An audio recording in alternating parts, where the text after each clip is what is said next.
Good morning, welcome back to the One Celtic Fans View this morning.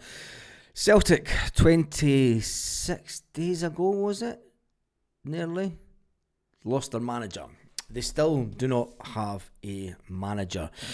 When Brendan Rodgers left, it opened up a deep wound within inside Celtic Park. A deep wound that a lot of us knew was maybe there, but we didn't want to really think it was. Brendan Rodgers was deemed the bad boy, the bad man, the one that of the root of all evil at Celtic Park. Dermot Desmond come out with a slating statement. Dermot Desmond that will not be at the AGM today. What should we expect from the AGM? The transfer window opens in 6 weeks' time. We do not have a manager. It seems that we do not have a plan. It's a bit like the transfer window. We'll just wait until the last minute and hope all goes well. That is the wrong thing. That's everything that's wrong with Celtic. Chris Sutton has put out in his article this morning that the AGM, the Celtic board, must address the 80 million elephant in the room. The Celtic board will go down the road of saying that, look, last year was a great financial year. Big warning to Celtic fans. This year won't be the same. We're not in the Champions League. You can take away 30 to 40 million pounds out the kitty for that. That means next year, when we have the AGM and the incoming manager that will not be an elite manager, that will be on £3 million a year, and he will not be allowed to go out and buy players at 10 million, 12 million, 13, 14, 15 million pounds. It's as simple as that, because the board will want to hoard the money because they know that takings are down this year. Now, we don't know exactly how much effect the Not Another Penny campaign is having on merchandise. Some people are saying not a lot. Some people are saying that it's had a massive effect. Will the board let anything slip at the AGM with these campaigns or having any success? I very much doubt it. I think that they'll go in and they'll say that all's well. They'll say, yes, we have made some judgments of error over the last 12 months. And maybe the biggest judgment of error was maybe keeping them in their own job. Because let's face it, the last transfer window wasn't the start of the issues.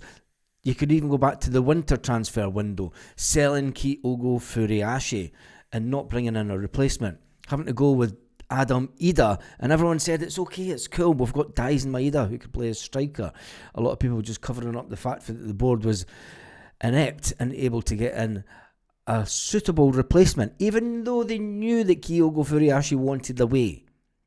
They weren't doing the work in the background to get but why didn't they get a player in before Kyogo left? If they got a striker in before Kyogo left, I think a lot of us as Celtic fans would go, fair play to Kyogo, right? He's gone. But we've brought someone else in beforehand. But that didn't happen. It's not the way that this Celtic board go. Shareholders will attend the meeting today. They will want some big answers questioned.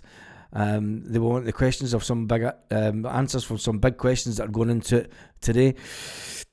There's a strong possibility that it could become very vocal at the meeting today, to say the least. And I'd love to have been there, because I tell you one thing, I think that this is one AGM that is not going to be an easy ride for Michael Nicholson, Peter Lawwell, Chris Mackay and co. When you look at it, the recent statements from the club, if they go down the same road, they will be asked questions about, the governance of the club, the running of the ambition of the club, more than anything. But they will say that they backed the last manager with everything that they could to give him the tools that he needed, apart from when it came to, going into the Champions League. We all knew at the end of last campaign, all Celtic fans can pretty much tell you what areas need strengthened. The manager told us at that time what areas need strengthened. Callum McGregor during the summer told us that we need to strengthen. The board didn't. When you look at the financial figures that came out with Nicholson and Lawwell both rubbing their hands, being in profit, massive profit, and fair play to them. Yeah, you've got to give them you've got to give Celtic fans the credit for the profit. Because it's the Celtic fans that turn up in numbers. It's the Celtic fans that back the team home and away. It's the Celtic fans that buy the merchandise. It's the Celtic fans that fund the majority of the money that comes into the club. And this morning, the board will need to answer to the Celtic fans. Will they do it? When Rodgers resigned, everyone thought, yep, bringing in Martin O'Neill, it was fantastic. Yes, it was, the Messiah coming home. A lot of people saying you don't want Martin O'Neill to tarnish his legacy with this nonsense bunch of players that we've been left with due to Brendan Rodgers. But was it the fact that the board will say, like, Brendan Rodgers was the root of all evil? He was the reason that the team was playing so bad. We believe that the team is a fine squad of young men and that could still take us on to win things this season. It's a tall order for Martin O'Neill this week. He is in limbo. He had a nice little holiday back down in London. He said it's been an unbelievable 2 weeks. 2 weeks that he never envisaged in his life that he would be back in the dugout at Celtic. And it's fine having Martin O'Neill to the end of the season. And if they do come out, and if this Nancy deal doesn't, if it collapses, you never know. Wilfred Nancy may be turning up at the AGM today. They might wheel him out and say, here's your new manager. All is well. If we don't get a new manager before the next transfer window, it will impede the possibility of us getting into the Champions League next summer. The club should have had a shortlist drawn up of managers already at this time for the summer. They should have been looking at managers and having potential candidates list drawn up, because I think everyone knew that it was Brendan Rodgers last season. It was more than apparent the way that Brendan Rodgers was talking, that he was talking the talk, and everyone knew it would be his last season. People were getting fed up of his football, the side-to-side passing stuff that isn't Celtic, but it's the way that he wanted us to play. Martin O'Neill come in and turned that on its head. Will the board today push out to the new manager, or will they say that Martin O'Neill is going to be here for another couple of weeks?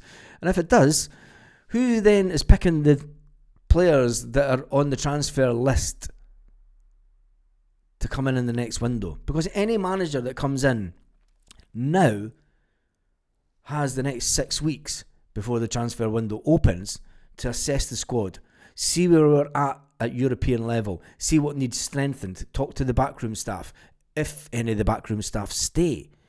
Sean Maloney said that he wanted to go back to his loan manager position. Fozzie, brought into the club by Martin O'Neill. I think he's a must stay at the club, to be honest. I think that, he would be great on anyone's backroom staff. If it doesn't get under the backroom staff of the next incoming manager, Celtic should keep him at Celtic in some capacity to maybe just for a just-in-case scenario. You never know. But with game this weekend, tough order. It's always a hard game. And then Feyenoord in the Europa.